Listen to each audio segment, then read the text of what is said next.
So, dignity and respect.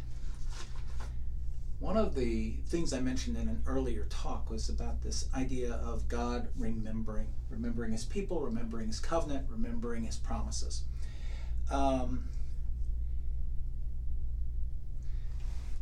It seems to me that the Lord's remembrance fills the remembered. He remembers me. He is the rememberer. I am the remembered, with dignity and respect.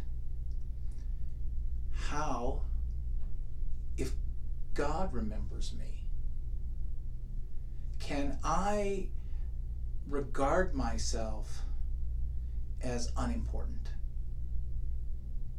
And if I'm important to God, that doesn't, we could get proudful about that, but that's not where I'm going with this. Very often, maybe more often than not, what we tend to think about when it comes to dignity, respect, is we think that others, especially those that are accomplished, right, are more worthy of it than we are ourselves. In Genesis chapter 1, verses 26 and 27, God speaks and says, let us create human in our image, let's create them. Male and female will we create them. Interestingly enough, in the time in which the Genesis text was written, I think part of what's going on is that it is a subversion of the idea that only the kings are created in God's image, or only the kings or queens, as the case may be, are divine or semi-divine. What this writer is trying to do, I think, in Genesis 1, 26 and 27, is level that playing field again. It's a democratization of humankind. The kings are no more created in God's image than you or I. The queens are no more created in God's image than you or I are. And in doing that, that immediately fills me, I think, with a sense of dignity, worthiness, worth. Human worth is something that we sometimes take for granted, and in an agonizing way, we may be more aware of its lack than its presence. We see people, and some of you see people on a daily basis, who have compromised their own self-respect, compromised their own dignity by the way they treat themselves. I was thinking about this morning.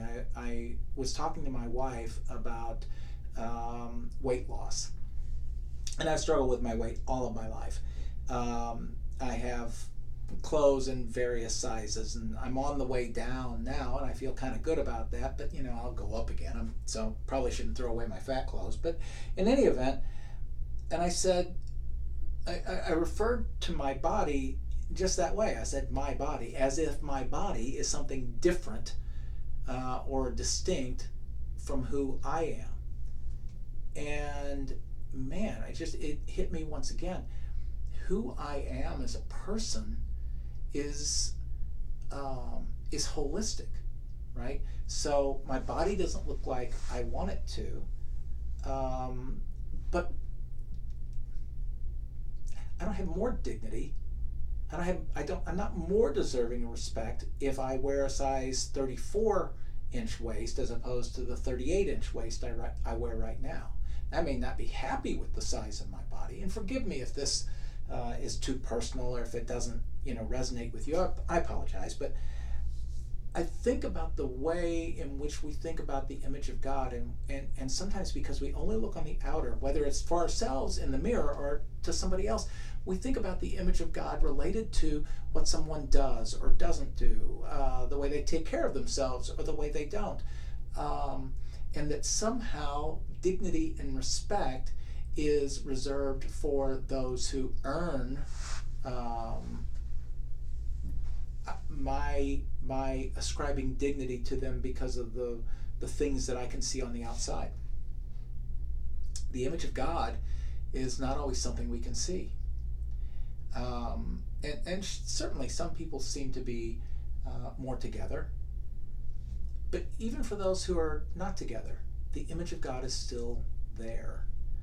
And I'm not really sure what to do with that all the time, because some people do seem bent on destroying themselves. Especially for those of you that are on the front line of dealing with people who have lost that sense of dignity and respect for themselves. You know, they can't possibly show that to others.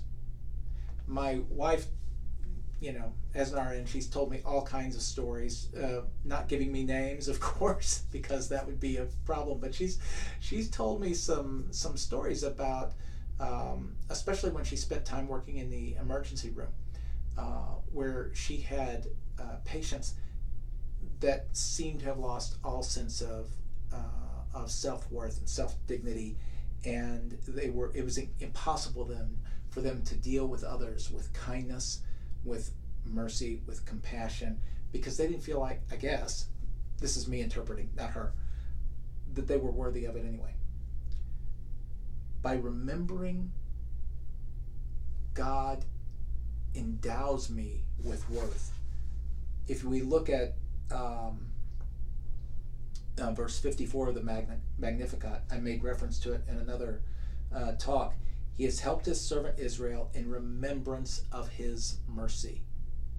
Remembering that God is going to show mercy, a covenant kind of loyalty.